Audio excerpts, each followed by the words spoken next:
ಓಂ ನಮಃ ಶಿವಾಯ. ನಮ್ಮ ಚಾನೆಲ್ ವಿಡಿಯೋಗಳ ಹೆಚ್ಚಿನ ಮಾಹಿತಿಗಾಗಿ ಸಬ್ಸ್ಕ್ರೈಬ್ ಬಟನ್ಗೆ ಕ್ಲಿಕ್ ಮಾಡಿ ನಮ್ಮ ಚಾನೆಲ್ಗೆ ಸಬ್ಸ್ಕ್ರೈಬ್ ಮಾಡಿ. ಈ ವಿಡಿಯೋ ಇಷ್ಟವಾದಲ್ಲಿ ಲೈಕ್ ಮಾಡಿ, ಶೇರ್ ಮಾಡಿ ಹಾಗೂ ಕಮೆಂಟ್ ಮಾಡಿ. ವಾಣಿ ಡೇಟು 11/3/2026. ಪ್ರಾತಃ ಮುರಳಿ. ಓಂ ಶಾಂತಿ. ಬಾಪ್ ದಾದಾ ಮಧುಬನ. ಮಧುರ ಮಕ್ಕಳೇ, ನೆನಪಿನ ಯಾತ್ರೆಯಲ್ಲಿ ರೇಸ್ ಮಾಡಿ, ಆಗ ಪುಣ್ಯಾತ್ಮರಾಗಿ ಬಿಡುತ್ತೀರಿ. ಸ್ವರ್ಗದ ರಾಜ್ಯಭಾಗ್ಯ ಸಿಗುವುದು. ಪ್ರಶ್ನೆ: ಬ್ರಾಹ್ಮಣ ಜೀವನದಲ್ಲಿ ಒಂದು ವೇಳೆ ಅತೀಂದ್ರಿಯ ಸುಖದ ಅನುಭವವಾಗದಿದ್ದರೆ ಏನೆಂದು ತಿಳಿದುಕೊಳ್ಳಬೇಕು? ಅದಕ್ಕೆ ಉತ್ತರ: ಅವಶ್ಯವಾಗಿ ಸೂಕ್ಷ್ಮದಲ್ಲಿಯೂ ಯಾವುದಾದರೂ ಪಾಪಗಳಾಗುತ್ತವೆ. ದೇಹಾಭಿಮಾನದಲ್ಲಿದ್ದಾಗಲೇ ಪಾಪವಾಗುತ್ತದೆ. ಯಾವ ಕಾರಣದಿಂದ ಆ ಸುಖದ ಅನುಭೂತಿ ಮಾಡಲು ಸಾಧ್ಯವಿಲ್ಲ. ತಮ್ಮನ್ನು ಗೋಪಿಕೆಯರೆಂದು ತಿಳಿದುಕೊಂಡಿದ್ದರೂ ಅತೀಂದ್ರಿಯ ಸುಖವು ಭಾಸವಾಗುವುದಿಲ್ಲವೆಂದರೆ ಅವಶ್ಯವಾಗಿ ಯಾವುದೋ ತಪ್ಪುಗಳಾಗುತ್ತಿವೆ. ಆದ್ದರಿಂದ ತಂದೆಗೆ ಸತ್ಯವನ್ನು ತಿಳಿಸಿ ಶ್ರೀಮತವನ್ನು ತೆಗೆದುಕೊಳ್ಳುತ್ತಾ ಇರಿ. ಓಂ ಶಾಂತಿ. ನಿರಾಕಾರ ಭಗವಾನ್ ವಾಚ್. ಈಗ ನಿರಾಕಾರ ಭಗವಂತನೆಂದು ಶಿವನಿಗೆ ಹೇಳಲಾಗುತ್ತದೆ. ಭಲೆ ಭಕ್ತಿ ಮಾರ್ಗದಲ್ಲಿ ಅವರಿಗೆ ಎಷ್ಟಾದರೂ ಹೆಸರುಗಳನ್ನು ಇಟ್ಟಿರಬಹುದು. ಅನೇಕ ಹೆಸರುಗಳಿವೆ. ಆದ್ದರಿಂದಲೇ ವಿಸ್ತಾರವಿದೆ. ಸ್ವಯಂ ತಂದೆ ಬಂದು ತಿಳಿಸುತ್ತಾರೆ, ಹೇ ಮಕ್ಕಳೇ, ನೀವು ತಮ್ಮ ತಂದೆಯಾದ ಶಿವನನ್ನು ಹೇ ಪತಿತ ಪಾವನ ಎಂದು ನೆನಪು ಮಾಡುತ್ತಾ ಬಂದಿದ್ದೀರಿ. ಹೆಸರಂತೂ ಅವಶ್ಯವಾಗಿ ಒಂದೇ ಇರುವುದು. ಅನೇಕ ಹೆಸರುಗಳು ನಡೆಯಲು ಸಾಧ್ಯವಿಲ್ಲ. ಶಿವಾಯ ನಮಃ ಎಂದು ಹೇಳುತ್ತಾರೆ. ಅಂದಮೇಲೆ ಶಿವ ಎಂಬುದೊಂದೇ ಹೆಸರಾಯಿತು. ರಚಯಿತನು ಒಬ್ಬರೇ ಆದರೂ ಅನೇಕ ಹೆಸರುಗಳಿಂದ ತಬ್ಬಿಬ್ಬಾಗಬಾರದು. ಹೇಗೆ ನಿಮ್ಮ ಹೆಸರಾಗಿದೆ ಪುಷ್ಪ, ಅದಕ್ಕೆ ಬದಲಾಗಿ ನಿಮಗೆ ಶೀಲ ಎಂದು ಹೇಳಿದರೆ ನೀವು ಪ್ರತ್ಯುತ್ತರ ನೀಡುವಿರಾ? ಇಲ್ಲ ತಾನೇ. ಮತ್ತು ಇನ್ಯಾರನ್ನೋ ಕರೆಯುತ್ತಿದ್ದಾರೆಂದು ತಿಳಿಯುತ್ತಾರೆ. ಇದು ಸಹ ಅದೇ ರೀತಿ ಆಯಿತು. ತಂದೆಯ ಹೆಸರು ಒಂದೇ ಆಗಿದೆ. ಆದರೆ ಭಕ್ತಿ ಮಾರ್ಗವಿರುವ ಕಾರಣ, ಬಹಳ ಮಂದಿರಗಳನ್ನು ಕಟ್ಟಿಸುವ ಕಾರಣ ಭಿನ್ನ ಭಿನ್ನ ಹೆಸರುಗಳನ್ನು ಇಟ್ಟಿದ್ದಾರೆ. ಇಲ್ಲವಾದರೆ ಪ್ರತಿಯೊಬ್ಬರಿಗೂ ಒಂದೇ ಹೆಸರಿರುತ್ತದೆ. ಗಂಗಾ ನದಿಗೆ ಜಮುನಾ ನದಿ ಎಂದು ಹೇಳುವುದಿಲ್ಲ. ಯಾವುದೇ ವಸ್ತುವಿಗೆ ಒಂದು ಹೆಸರು ಪ್ರಸಿದ್ಧವಾಗುತ್ತದೆ. ಈ ಶಿವ ಎಂಬ ಹೆಸರು ಪ್ರಸಿದ್ಧವಾಗಿದೆ. ಶಿವಾಯ ನಮಃ ಎಂದು ಗಾಯನವಿದೆ. ಬ್ರಹ್ಮ ದೇವತಾಯ ನಮಃ ಎಂದು ಗಾಯನವಿದೆ. ವಿಷ್ಣು ದೇವತಾಯ ನಮಃ ಎಂದು ಹೇಳಿ ನಂತರ ಶಿವ ಪರಮಾತ್ಮಾಯ ನಮಃ ಎಂದು ಹೇಳುತ್ತಾರೆ. ಏಕೆಂದರೆ ಶಿವನು ಸರ್ವಶ್ರೇಷ್ಠನಾಗಿದ್ದಾರೆ. ಸರ್ವಶ್ರೇಷ್ಠನೆಂದು ನಿರಾಕರಣಿಗೆ ಹೇಳುತ್ತೇವೆಂದು ಮನುಷ್ಯರ ಬುದ್ಧಿಯಲ್ಲಿ ಇರುತ್ತದೆ. ಅವರ ಹೆಸರು ಒಂದೇ ಆಗಿದೆ. ಬ್ರಹ್ಮನಿಗೆ ಬ್ರಹ್ಮನೆಂದು, ವಿಷ್ಣುವಿಗೆ ವಿಷ್ಣುವೆಂದೇ ಹೇಳುತ್ತಾರೆ. ಅನೇಕ ಹೆಸರುಗಳನ್ನು ಇಟ್ಟಿರುವುದರಿಂದ ತಬ್ಬಿಬ್ಬಾಗುತ್ತಾರೆ. ಪ್ರತ್ಯುತ್ತರವೇ ಸಿಗುವುದಿಲ್ಲ ಮತ್ತು ಅವರ ರೂಪವನ್ನು ತಿಳಿದುಕೊಂಡಿಲ್ಲ. ತಂದೆಯು ಬಂದು ಮಕ್ಕಳೊಂದಿಗೆ ಮಾತನಾಡುತ್ತಾರೆ. ಶಿವಾಯ ನಮಃ ಎಂದು ಹೇಳುತ್ತಾರೆ. ಅಂದಾಗ ಒಂದು ಹೆಸರು ಸರಿಯಾಗಿದೆ. ಆದರೆ ಶಿವ ಶಂಕರನೆಂದು ಹೇಳುವುದು ಸಹ ತಪ್ಪಾಗಿ ಬಿಡುತ್ತದೆ. ಶಿವಶಂಕರ ಹೆಸರು ಬೇರೆ ಬೇರೆಯಾಗಿದೆ. ಹೇಗೆ ಲಕ್ಷ್ಮೀನಾರಾಯಣ ಎಂಬ ಹೆಸರು ಬೇರೆ ಬೇರೆಯಾಗಿದೆ. ಹೇಗೆ ಲಕ್ಷ್ಮೀನಾರಾಯಣ ಎಂಬ ಹೆಸರು ಬೇರೆ ಬೇರೆಯಾಗಿದೆ. ಅಲ್ಲಿ ನಾರಾಯಣನಿಗೆ ಲಕ್ಷ್ಮೀನಾರಾಯಣ ಎಂದು ಹೇಳುವುದಿಲ್ಲ. ಇತ್ತೀಚೆಗಂತೂ ತಮಗೆ ಎರಡೆರಡು ಹೆಸರುಗಳನ್ನು ಇಟ್ಟುಕೊಳ್ಳುತ್ತಾರೆ. ದೇವತೆಗಳಿಗೆ ಈ ರೀತಿ ಡಬಲ್ ಹೆಸರುಗಳಿರಲಿಲ್ಲ. ರಾಧೆಯದೇ ಬೇರೆ, ಕೃಷ್ಣನದೇ ಬೇರೆ. ಇಲ್ಲಂತೂ ಒಬ್ಬೊಬ್ಬರಿಗೆ ರಾಧಾಕೃಷ್ಣ, ಲಕ್ಷ್ಮೀನಾರಾಯಣ ಎಂದು ಇಟ್ಟುಕೊಳ್ಳುತ್ತಾರೆ. ತಂದೆಯು ತಿಳಿಸುತ್ತಾರೆ, ರಚಯಿತನು ಒಬ್ಬರೇ ಆಗಿದ್ದಾರೆ. ಅವರ ಹೆಸರು ಒಂದೇ ಆಗಿದೆ. ಅವರನ್ನೇ ಅರಿತುಕೊಳ್ಳಬೇಕಾಗಿದೆ. ಆತ್ಮವು ಒಂದು ನಕ್ಷತ್ರ ಮಾದರಿಯಾಗಿದೆ.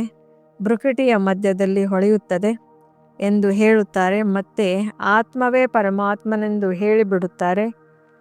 ಅಂದಾಗ ಪರಮಾತ್ಮನು ಸಹ ನಕ್ಷತ್ರವಾದರಲ್ಲವೇ? ಆತ್ಮವು ಚಿಕ್ಕದು ದೊಡ್ಡದಾಗಿರುತ್ತದೆ ಎಂದಲ್ಲ, ಬಹಳ ಸಹಜ ಮಾತುಗಳಾಗಿವೆ. ತಂದೆಯು ತಿಳಿಸುತ್ತಾರೆ, ಹೇ ಪತಿತಪಾವನ ಬನ್ನಿ ಎಂದು ಕರೆಯುತ್ತಿದ್ದರೆ, ಆದರೆ ಅವರು ಹೇಗೆ ಪಾವನರನ್ನಾಗಿ ಮಾಡುತ್ತಾರೆ ಎಂಬುದನ್ನು ಯಾರು ತಿಳಿದುಕೊಂಡಿಲ್ಲ. ಗಂಗೆಯನ್ನು ಪತಿತ ಪಾವನಿ ಎಂದು ತಿಳಿದುಕೊಳ್ಳುತ್ತಾರೆ, ಆದರೆ ಪತಿತ ಪಾವನನ್ನು ಒಬ್ಬರೇ ತಂದೆ ಆಗಿದ್ದಾರೆ. ತಂದೆ ತಿಳಿಸುತ್ತಾರೆ, ನಾನು ಮೊದಲು ಸಹ ಹೇಳಿದ್ದೆನು, ಮನ್ಮನಾಭವ, ನನ್ನನ್ನೊಬ್ಬನನ್ನೇ ನೆನಪು ಮಾಡಿ ಕೇವಲ ಹೆಸರನ್ನು ಬದಲಾಯಿಸಿ ಬಿಟ್ಟಿದ್ದಾರೆ. ಮಕ್ಕಳಿಗೆ ತಿಳಿದಿದೆ, ತಂದೆಯನ್ನು ನೆನಪು ಮಾಡಿದರೆ ಆಸ್ತಿಯು ಇದ್ದೇ ಇದೆ, ಮನ್ಮನಾಭವ ಎಂದು ಹೇಳುವ ಅವಶ್ಯಕತೆಯೂ ಇಲ್ಲ. ಆದರೆ ತಂದೆಯನ್ನು ಮತ್ತು ಆಸ್ತಿಯನ್ನು ಸಂಪೂರ್ಣ ಮರೆತು ಹೋಗಿದ್ದಾರೆ. ಆದ್ದರಿಂದ ತಂದೆಯಾದ ನನ್ನನ್ನು ಮತ್ತು ಆಸ್ತಿಯನ್ನು ನೆನಪು ಮಾಡಿ ಎಂದು ಹೇಳುತ್ತೇನೆ. ತಂದೆಯು ಸ್ವರ್ಗದ ರಚಯಿತನಾಗಿದ್ದಾರೆ. ಅಂದಮೇಲೆ ಅವಶ್ಯವಾಗಿ ತಂದೆಯನ್ನು ನೆನಪು ಮಾಡುವುದರಿಂದ ನಮಗೆ ಸ್ವರ್ಗದ ರಾಜ್ಯ ಭಾಗ್ಯ ಸಿಗುವುದು. ಹೇಗೆ ಮಗನು ಜನ್ಮ ಪಡೆದರೆ ವಾರಸುದಾರನು ಬಂದನೆಂದು ತಂದೆಯು ಹೇಳುತ್ತಾರೆ, ಮಗಳಿಗಾಗಿ ಈ ರೀತಿ ಹೇಳುವುದಿಲ್ಲ. ಆದರೆ ನೀವು ಆತ್ಮರೆಲ್ಲರೂ ಮಕ್ಕಳಾಗಿದ್ದೀರಿ, ಆತ್ಮವು ಒಂದು ನಕ್ಷತ್ರವಾಗಿದೆ ಎಂದು ಹೇಳುತ್ತಾರೆ. ಅಂದಮೇಲೆ ಅದು ಅಂಗುಷ್ಟಾಕಾರವಾಗಿರಲು ಹೇಗೆ ಸಾಧ್ಯ? ಆತ್ಮವು ಬಹಳ ಸೂಕ್ಷ್ಮವಾಗಿದೆ, ಅದು ಕಣ್ಣುಗಳಿಗೆ ಕಾಣಿಸುವುದಿಲ್ಲ. ಅದನ್ನು ದಿವ್ಯ ದೃಷ್ಟಿಯಿಂದ ನೋಡಬಹುದು, ಏಕೆಂದರೆ ಅವ್ಯಕ್ತ ವಸ್ತುವಾಗಿದೆ. ದಿವ್ಯ ದೃಷ್ಟಿಯಲ್ಲಿ ಚೈತನ್ಯವಾಗಿ ಕಂಡು ಬರುತ್ತದೆ ಮತ್ತು ಮಾಯವಾಗಿ ಬಿಡುತ್ತದೆ. ಸಿಗುವುದೇನೂ ಇಲ್ಲ, ಕೇವಲ ಖುಷಿಯಾಗಿ ಬಿಡುತ್ತಾರೆ. ಇದಕ್ಕೆ ಭಕ್ತಿಯ ಅಲ್ಪ ಸುಖವೆಂದು ಹೇಳುತ್ತಾರೆ. ಇದು ಭಕ್ತಿಯ ಫಲವಾಗಿದೆ. ಯಾರು ಬಹಳ ಭಕ್ತಿ ಮಾಡಿರುವರೋ ಅವರಿಗೆ ಕಾಯ್ದೆ ಅನುಸಾರ ಈ ಜ್ಞಾನದಿಂದ ಫಲ ಸಿಗುತ್ತದೆ. ಬ್ರಹ್ಮ ಮತ್ತು ವಿಷ್ಣುವನ್ನು ಒಟ್ಟಿಗೆ ತೋರಿಸುತ್ತಾರೆ. ಬ್ರಹ್ಮ ಸೋ ವಿಷ್ಣು. ಭಕ್ತಿಯ ಫಲವಾಗಿ ರಾಜ್ಯ ಭಾಗ್ಯವು ವಿಷ್ಣುವಿನ ರೂಪದಲ್ಲಿ ಸಿಗುತ್ತದೆ. ವಿಷ್ಣು ಹಾಗೂ ಕೃಷ್ಣನ ಸಾಕ್ಷಾತ್ಕಾರವನ್ನು ಅನೇಕರು ಮಾಡಿರುವರು, ಆದರೆ ತಿಳಿಸಲಾಗುತ್ತದೆ ಭಿನ್ನ ಭಿನ್ನ ನಾಮರೂಪಗಳಲ್ಲಿ ಭಕ್ತಿ ಮಾಡಿದ್ದಾರೆ. ಸಾಕ್ಷಾತ್ಕಾರಕ್ಕೆ ಯೋಗ ಅಥವಾ ಜ್ಞಾನವೆಂದು ಹೇಳಲಾಗುವುದಿಲ್ಲ. ನವದಾ ಭಕ್ತಿಯಿಂದ ಸಾಕ್ಷಾತ್ಕಾರವಾಯಿತು. ಈಗ ಸಾಕ್ಷಾತ್ಕಾರವಾಗದಿದ್ದರೂ ಪರವಾಗಿಲ್ಲ, ಮನುಷ್ಯರಿಂದ ದೇವತೆಗಳಾಗುವುದೇ ಗುರಿ ಧ್ಯೇಯವಾಗಿದೆ. ನೀವು ದೇವಿ ದೇವತಾ ಧರ್ಮದವರಾಗುತ್ತೀರಿ.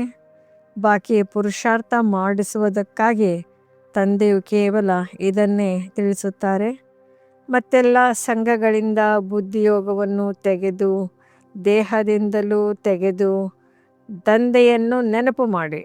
ಹೇಗೆ ಪ್ರಿಯತಮ ಪ್ರಿಯತಮೆಯರು ಕೆಲಸವನ್ನು ಮಾಡುತ್ತಿರುತ್ತಾರೆ, ಆದರೆ ಮನಸ್ಸು ಪ್ರಿಯತಮನೊಂದಿಗೆ ತೊಡಗಿರುತ್ತದೆ.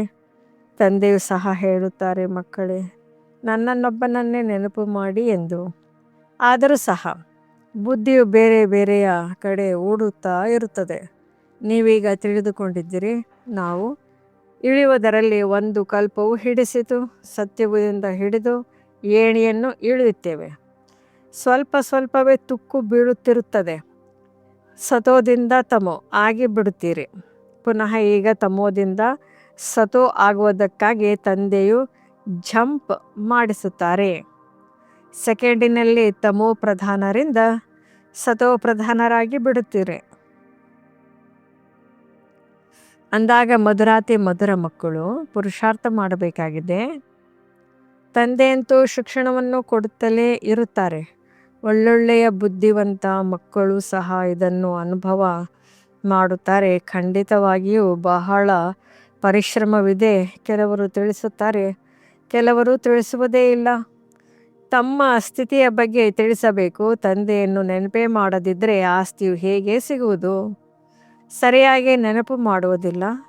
ನಾವಂತೂ ಶಿವ ತಂದೆಯ ಮಕ್ಕಳು ಆಗಿಯೇ ಇದ್ದೇವೆ ಎಂದು ತಿಳಿದುಕೊಳ್ಳುತ್ತಾರೆ. ನೆನಪು ಮಾಡದೇ ಇರುವುದರಿಂದ ಬಿದ್ದು ಹೋಗುತ್ತಾರೆ. ತಂದೆಯನ್ನು ನಿರಂತರ ನೆನಪು ಮಾಡಿದರೆ ತುಕ್ಕು ಬಿಡುತ್ತದೆ. ಆದ್ದರಿಂದ ಗಮನ ಕೊಡಬೇಕಾಗುತ್ತದೆ. ಎಲ್ಲಿಯವರೆಗೆ ಈ ಶರೀರವಿದೆಯೋ ಅಲ್ಲಿಯವರೆಗೆ ಪುರುಷಾರ್ಥವು ನಡೆಯುತ್ತಾ ಇರುವುದು.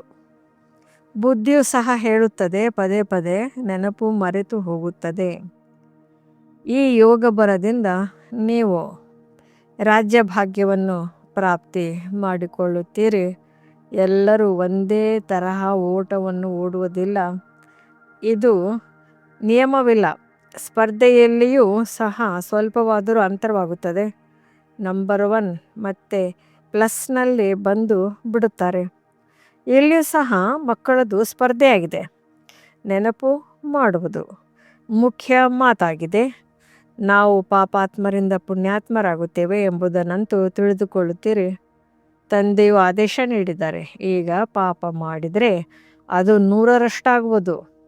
ಬಹಳ ಮಕ್ಕಳು ಪಾಪ ಮಾಡುತ್ತಾರೆ, ಆದರೆ ತಿಳಿಸುವುದಿಲ್ಲ.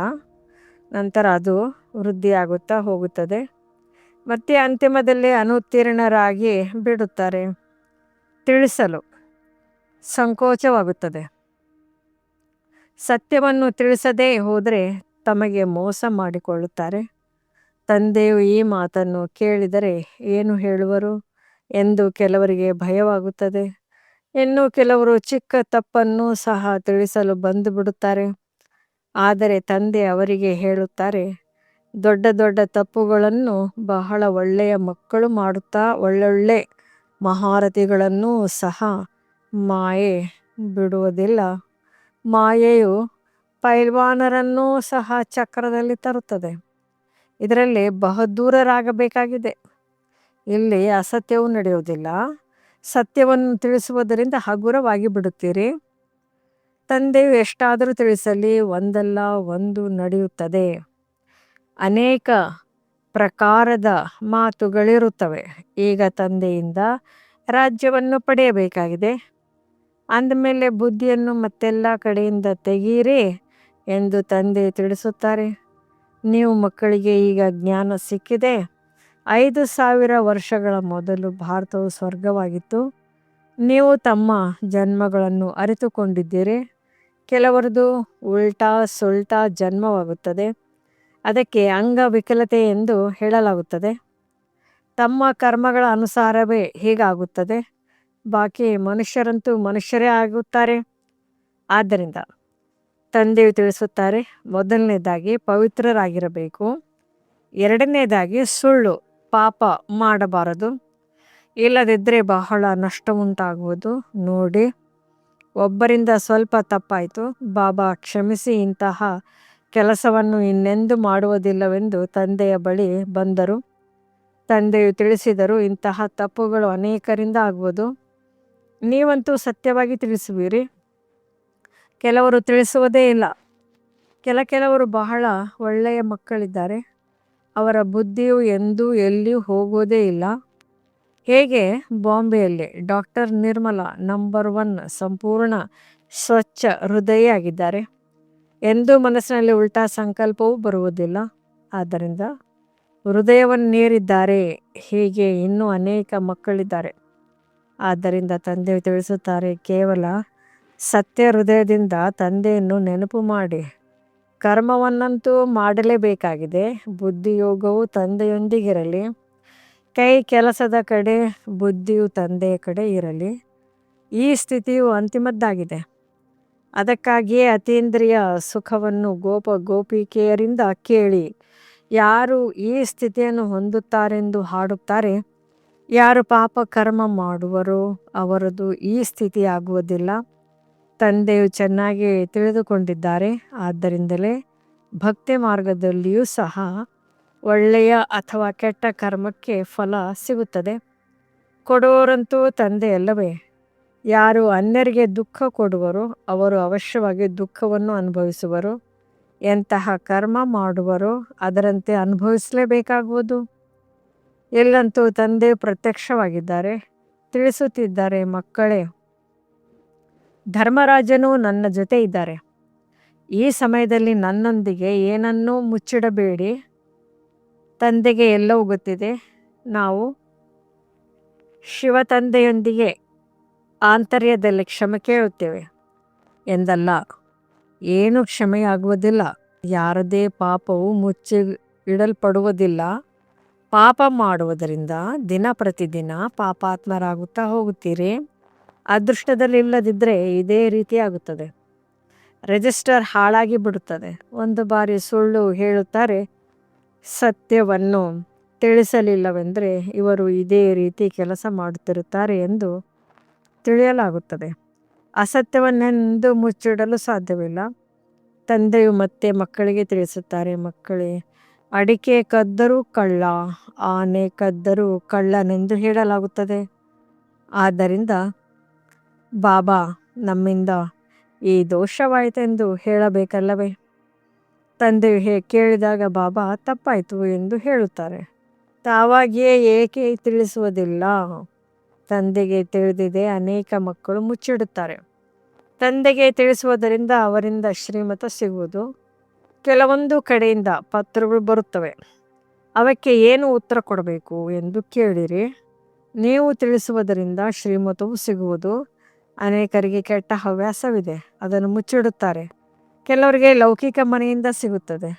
ತಂದೆ ತಿಳಿಸುತ್ತಾರೆ, ಭಲೆ ಧರಿಸಿ, ಆದರೆ ಜವಾಬ್ದಾರನು ತಂದೆಯಾದರು. ಸ್ಥಿತಿಯನ್ನು ನೋಡಿ ಕೆಲವರಿಗೆ ತಿಳಿಸುತ್ತೇನೆ, ಮಕ್ಕಳೇ, ನೀವು ಯಜ್ಞದಲ್ಲಿ ಕಳುಹಿಸಿ ನೀವು ಮನೆಯಿಂದ ಕೊಟ್ಟಿರುವ ವಸ್ತುವನ್ನು ಅದಲು ಬದಲು ಮಾಡಿಕೊಂಡ್ರೆ ಒಳ್ಳೆಯದು. ಇಲ್ಲದಿದ್ದರೆ ಅದೇ ನೆನಪಿಗೆ ಬರುವುದು. ತಂದೆಯು ಬಹಳ ಎಚ್ಚರ ವಹಿಸುತ್ತಾರೆ. ಮಾರ್ಗವು ಬಹಳ ಉನ್ನತವಾಗಿದೆ. ಹೆಜ್ಜೆ ಹೆಜ್ಜೆಯಲ್ಲಿ ಸರ್ಜನ್ ಸಲಹೆಯನ್ನು ತೆಗೆದುಕೊಳ್ಳಬೇಕಾಗಿದೆ. ತಂದೆಯು ಶಿಕ್ಷಣವನ್ನೇ ಕೊಡುತ್ತಾರೆ. ಮಕ್ಕಳು, ಈಗೀಗೆ ಪತ್ರ ಬರೆದರೆ ಬಾಣವು ನಾಟುತ್ತದೆ. ಆದರೆ ಅನೇಕರಲ್ಲಿ ದೇಹಾಭಿಮಾನವಿದೆ. ಶ್ರೀಮತದಂತೆ ನಡೆಯದೇ ಇದ್ದರೆ ತಮ್ಮ ಖಾತೆಯನ್ನೇ ಕೆಡಿಸಿಕೊಳ್ಳುತ್ತಾರೆ. ಶ್ರೀಮತದಂತೆ ನಡೆಯುವುದರಿಂದ ಪ್ರತಿ ಮಾತಿನಲ್ಲಿ ಲಾಭವಿದೆ. ಮಾರ್ಗವು ಎಷ್ಟು ಸಹಜವಾಗಿದೆ. ಕೇವಲ ನೆನಪಿನಿಂದ ನೀವು ವಿಶ್ವದ ಮಾಲೀಕರಾಗುತ್ತೀರಿ. ವೃದ್ಧರಿಗಾಗಿಯೇ ತಂದೆಯು ತಿಳಿಸುತ್ತಾರೆ, ಕೇವಲ ತಂದೆ ಮತ್ತು ಆಸ್ತಿಯನ್ನು ನೆನಪು ಮಾಡಿ ಪ್ರಜೆಗಳನ್ನು ಮಾಡಿಕೊಳ್ಳದಿದ್ದರೆ ರಾಜರಾಣಿಯಾಗುವುದಕ್ಕೂ ಸಾಧ್ಯವಿಲ್ಲ. ಆದರೂ ಸಹ ಯಾರು ತಪ್ಪು ಮಾಡಿ ಮುಚ್ಚಿಡುವರೋ ಅವರಿಗಿಂತಲೂ ಶ್ರೇಷ್ಠ ಪದವಿಯನ್ನು ಪಡೆಯಬಹುದು. ತಿಳಿಸುವುದು ತಂದೆಯ ಕರ್ತವ್ಯವಾಗಿದೆ. ನಂತರ ನಮಗೆ ತಿಳಿದಿರಲಿಲ್ಲವೆಂದು ಹೇಳುವಂತಾಗಬಾರದು. ಆದ್ದರಿಂದ ತಂದೆಯು ಎಲ್ಲವನ್ನೂ ತಿಳಿಸುತ್ತಾರೆ. ತಪ್ಪನ್ನು ಕೂಡಲೇ ತಿಳಿಸಬೇಕು. ತಪ್ಪಾದರೂ ಪರವಾಗಿಲ್ಲ, ಮತ್ತೆ ಮಾಡಬಾರ್ದು. ಇದರಲ್ಲಿ ಹೆದರುವ ಮಾತಿಲ್ಲ. ಪ್ರೀತಿಯಿಂದ ತಿಳಿಸಲಾಗುತ್ತದೆ. ತಂದೆಗೆ ತಿಳಿಸುವುದರಲ್ಲಿ ಕಲ್ಯಾಣವಿದೆ. ತಂದೆಯು ಮುದ್ದು ಮಾಡಿ ಪ್ರೀತಿಯಿಂದ ತಿಳಿಸುತ್ತಾರೆ. ಇಲ್ಲದಿದ್ದರೆ ಒಮ್ಮೆಲೆ ಹೃದಯದಿಂದ ಬಿದ್ದು ಹೋಗುತ್ತಾರೆ. ಇವರ ಹೃದಯದಿಂದ ಬಿದ್ದರೆ ಶಿವತಂದೆ ಹೃದಯದಿಂದಲೂ ಬಿದ್ದರು. ನಾವು ಡೈರೆಕ್ಟ್ ಶಿವತಂದೆಯಿಂದ ತೆಗೆದುಕೊಳ್ಳುತ್ತೇವೆ ಎಂದಲ್ಲ. ಏನೂ ಸಾಧ್ಯವಿಲ್ಲ. ತಂದೆಯನ್ನು ನೆನಪು ಮಾಡಿ ಎಂದು ಎಷ್ಟು ತಿಳಿಸಿದರೆ ಅಷ್ಟು ಬುದ್ಧಿಯು ಇನ್ನೂ ಹೊರಗಡೆ ಅಲೆಯುತ್ತಿರುತ್ತದೆ. ಇವೆಲ್ಲ ಮಾತುಗಳನ್ನು ಡೈರೆಕ್ಟ್ ತಂದೆಯು ತಿಳಿಸುತ್ತಾರೆ. ನಂತರದಲ್ಲಿ ಇದರ ಶಾಸ್ತ್ರಗಳಾಗುತ್ತವೆ. ಇದರಲ್ಲಿ ಗೀತೆಯೇ ಸರ್ವೋತ್ತಮ ಶಾಸ್ತ್ರವಾಗಿದೆ. ಸರ್ವಶಾಸ್ತ್ರಮಯಿ ಶಿರೋಮಣಿ ಗೀತೆ ಎಂದು ಗಾಯನವಿದೆ. ಅದನ್ನು ಭಗವಂತನು ಹಾಡಿದ್ದಾರೆ. ಉಳಿದೆಲ್ಲ ಧರ್ಮಗಳು ನಂತರದಲ್ಲಿ ಬರುತ್ತವೆ. ಗೀತೆಯು ಮಾತಾಪಿತಾ ಉಳಿದೆಲ್ಲರೂ ಮಕ್ಕಳಾದರು. ಗೀತೆಯಲ್ಲಿಯೇ ಭಗವಾನ್ ವಾಚ್ಯವಿದೆ. ಕೃಷ್ಣನಿಗೆ ದೈವಿ ಸಂಪ್ರದಾಯದವನೆಂದು ಹೇಳುತ್ತಾರೆ. ದೇವತೆಗಳಂತೂ ಕೇವಲ ಬ್ರಹ್ಮ ವಿಷ್ಣು ಶಂಕರನಾಗಿದ್ದಾರೆ. ಭಗವಂತನು ದೇವತೆಗಳಿಗಿಂತಲೂ ಶ್ರೇಷ್ಠರಾದರು. ಬ್ರಹ್ಮ ವಿಷ್ಣು ಶಂಕರ ಮೂವರನ್ನು ರಚಿಸುವವರು ಶಿವನಾದರು. ಬಹಳ ಸ್ಪಷ್ಟವಾಗಿದೆ. ಬ್ರಹ್ಮನ ಮೂಲಕ ಸ್ಥಾಪನೆ, ಕೃಷ್ಣನ ಮೂಲಕ ಸ್ಥಾಪನೆ ಎಂದು ಎಂದಿಗೂ ಹೇಳುವುದಿಲ್ಲ. ಬ್ರಹ್ಮನ ರೂಪವನ್ನು ತೋರಿಸಿದ್ದಾರೆ ಅಂದಾಗ ಯಾವುದರ ಸ್ಥಾಪನೆ? ವಿಷ್ಣು ಪುರಿಯ ಸ್ಥಾಪನೆ. ಈ ಚಿತ್ರವು ಹೃದಯದಲ್ಲಿ ಮುದ್ರಿತವಾಗಿ ಬಿಡಬೇಕು. ನಾವು ಶಿವತಂದೆಯಿಂದ ಇವರ ಮೂಲಕ ಆಸ್ತಿಯನ್ನು ತೆಗೆದುಕೊಳ್ಳುತ್ತೇವೆ. ತಂದೆ ಇಲ್ಲದೆ ತಾತನ ಆಸ್ತಿಯು ಸಿಗಲು ಸಾಧ್ಯವಿಲ್ಲ. ಯಾರಾದರೂ ಸಿಗಲಿ, ಅವರಿಗೆ ಇದನ್ನು ತಿಳಿಸಿ. ತಂದೆ ತಿಳಿಸುತ್ತಾರೆ, ನನ್ನನ್ನೊಬ್ಬನನ್ನೇ ನೆನಪು ಮಾಡಿ ಒಳ್ಳೆಯದು. ಮಧುರಾತಿ ಮಧುರ. ಅಗಲಿ ಹೋಗಿ ಮರಳಿ ಸಿಕ್ಕಿರುವ ಮಕ್ಕಳ ಪ್ರತಿ ಮಾತಾಪಿತಾ ಬಾಬ್ದಾದ ರವರ ನೆನಪು, ಪ್ರೀತಿ ಹಾಗೂ ಸುಪ್ರಭಾತ. ಆತ್ಮಿಕ ಮಕ್ಕಳಿಗೆ ಆತ್ಮಿಕ ತಂದೆಯ ನಮಸ್ತೆ. ಧಾರಣೆಗಾಗಿ ಮುಖ್ಯ ಸಾರ. ಗುರಿಯು ಬಹಳ ಉನ್ನತವಾಗಿದೆ. ಆದ್ದರಿಂದ ಹೆಜ್ಜೆ ಹೆಜ್ಜೆಯಲ್ಲಿ ಸರ್ಜನ್ನಿಂದ ಸಲಹೆ ತೆಗೆದುಕೊಳ್ಳಬೇಕಾಗಿದೆ. ಶ್ರೀಮತದಂತೆ ನಡೆಯುವುದರಲ್ಲಿಯೇ ಲಾಭವಿದೆ. ತಂದೆಯೊಂದಿಗೆ ಏನನ್ನು ಮುಚ್ಚಿಡಬಾರದು.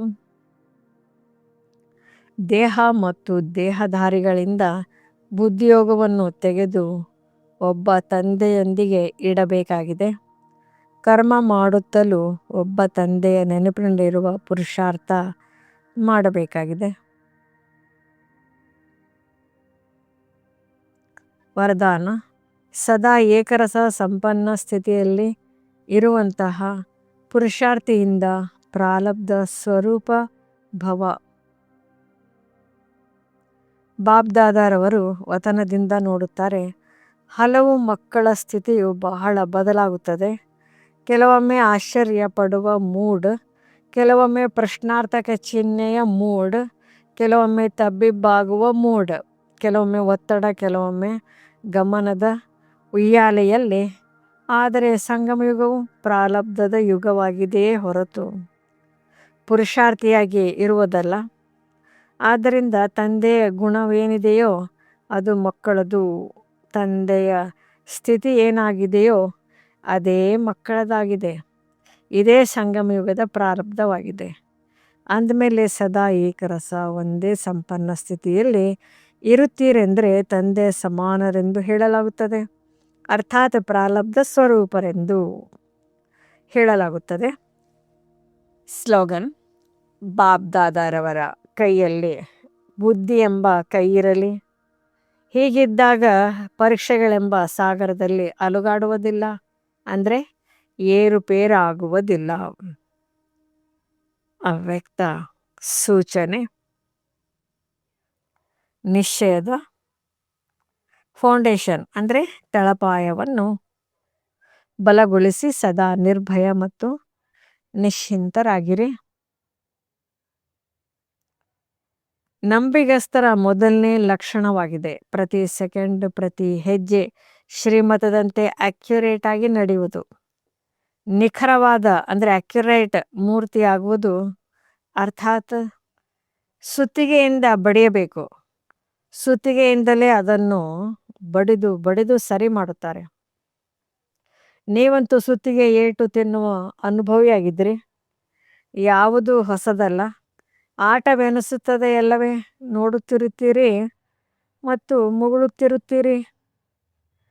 ಹೀರೋ ಅಂದರೆ ನಾಯಕ ಪಾತ್ರಧಾರಿ, ಅರ್ಥಾತ್ ಸರಿಯಾದ ಆಕ್ಯುರೇಟ್ ಪಾತ್ರ ಅಭಿನಯಿಸುವವರು ನಿಶ್ಚಯ ಬುದ್ಧಿ, ನಿಶ್ಚಿಂತ ಆತ್ಮ.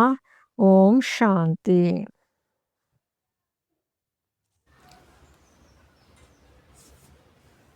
ಸೂಚನೆ: ಇಂದು ನಿಮ್ಮೆಲ್ಲರ ಅತಿ ಪ್ರಿಯ ಬಾಬ್ದಾದಾರವರ ಕಣ್ಮಣಿ ತಮ್ಮ ಹೃದಯದಲ್ಲಿ ಬಾಬ್ದಾದಾರವರನ್ನು ಇಟ್ಟುಕೊಳ್ಳುವಂತಹ ಮಧುರ ದಾದಿ ಗುಲ್ಜಾರ್ಜಿಯವರ ಪುಣ್ಯ ಸ್ಮೃತಿ ದಿವಸದಂದು ನಾವೆಲ್ಲರೂ ಬ್ರಾಹ್ಮಣ ಕುಲಭೂಷಣ ಸಹೋದರ ಸಹೋದರಿಯರು ಅವರ ಮೂಲಕ ಪ್ರಿಯ ಅವ್ಯಕ್ತ ಬಾಬ್ದಾದಾರವರ ಪಾಲನೆ ಏನು ಸಿಕ್ಕಿದೆ ಆ ಪಾಲನೆಯ ರಿಟರ್ನ್ ಕೊಡುವುದರ ಶುಭ ಸಂಕಲ್ಪ ಮಾಡಿ, ಹೇಗೆ ದಾದೀಜಿಯವರ ಪ್ರತಿ ಹೆಜ್ಜೆ ಶ್ರೀಮತದಂತೆ ಸರಿಯಾಗಿ ನಡೆದು ಸದಾ ತಮ್ಮ ಮುಗುಳ್ನಗುವ ಮುಖದಿಂದ ಎಲ್ಲರಿಗೆ ಆಶೀರ್ವಾದ ಕೊಟ್ಟರು ಮತ್ತು ಆಶೀರ್ವಾದ ತೆಗೆದುಕೊಂಡರು, ಅಕ್ಯುರೇಟ್ ಪಾತ್ರ ಅಭಿನಯಿಸಿದರು.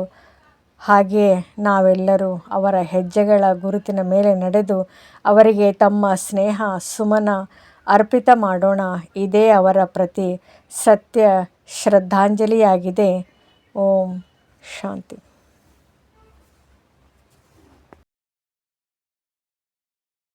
ಈ ಮುರಳಿ ತಮಗೆ ಇಷ್ಟವಾದಲ್ಲಿ ಹೆಚ್ಚಿನ ಮುರಳಿಗಳ ಮಾಹಿತಿಗಾಗಿ ನಮ್ಮ ಚಾನಲ್ಗೆ ಸಬ್ಸ್ಕ್ರೈಬ್ ಮಾಡಿ. ತಮಗೆ ನೋಟಿಫಿಕೇಷನ್ ಸಿಗ್ತಾ ಇರುವುದು.